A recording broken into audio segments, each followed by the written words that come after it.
shaping Rotorua tonight on City News. Minister of Finance Bill English is the guest speaker at a Rotorua Chamber of Commerce luncheon. Locals feel safer in the CBD thanks to police and guardians. And the Magic play top of the table Thunderbirds in Tauranga tomorrow. Those stories and more coming up next on City News. Minister of Finance Bill English was in town yesterday to talk to a Chamber of Commerce lunch attended by around 200 people. Mr English spoke to the gathering about the recent budget and about economic issues in our region. He also visited John Paul College, where he answered questions from a class of economics students, and St Mary's Primary School, where he and local MP Todd McClay spent time in the Year 1 classrooms. Minister Bill English also visited our studios and will bring you that interview on Monday night. Police in the CBD is a factor local people feel keeps them safe in the city. That's according to the Rotorua District Council Perceptions of Safety survey released today. The 2012 survey conducted by APR Consultants during March and April interviewed more than 400 residents throughout the Rotorua district. During the daytime, the majority of respondents stated that they felt very safe or safe in the CBD. RDC Community Safety Officer Amy Duckett says the survey is really useful in terms of gauging how safe residents are feeling in our CBD and in their own neighbourhoods. Amy Duckett says it's encouraging to see that residents' perceptions of safety in the CBD have increased since 2011, and we would hope to see further improvements over the next year with our City Safe Guardians patrolling the streets. The 2012 Rotorua Perceptions of Safety report is available in full on Rotorua District Council's website, rdc.gov.nz.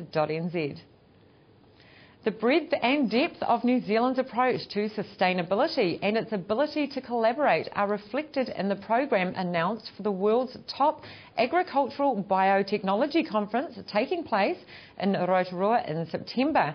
Hosted by the New Zealand Biotechnology Industry Association, the annual conference will attract hundreds of industry leaders, researchers and scientists, investors and policymakers from around the world. The Ministry of Science and Innovation is a key sponsor and has drawn up the 5-day conference program.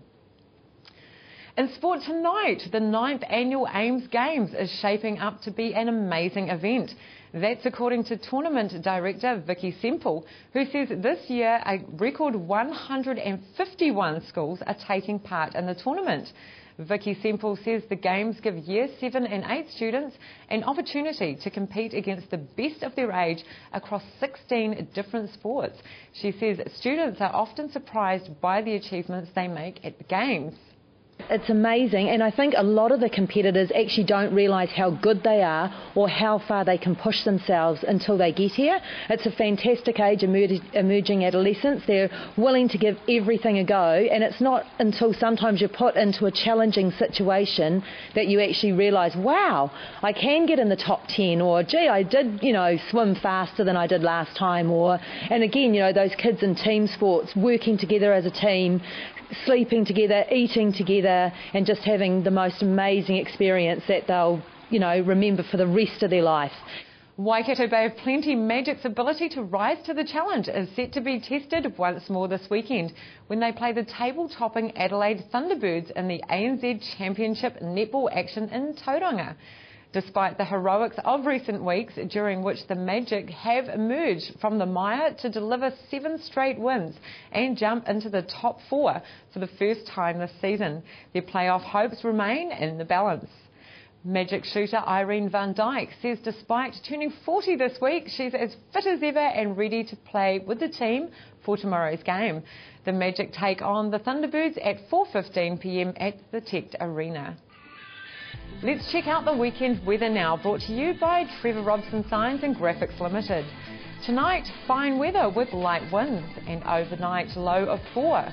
Tomorrow, Saturday, becoming cloudy, rain overnight, northwesterlies with a high of 13 and a low of 8.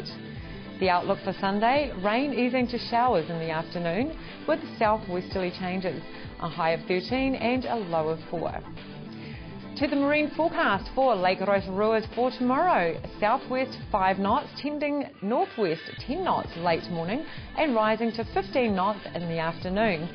Waves less than half a metre, becoming cloudy with poor visibility and rain at night. If you missed any of tonight's bulletin, you can catch up by going to tvrotorua.co.nz and click on View Latest City News.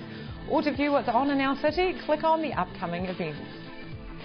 Coming up after the break, Alan Solomon takes a look at a holistic approach to health with naturopath Belinda Bennett.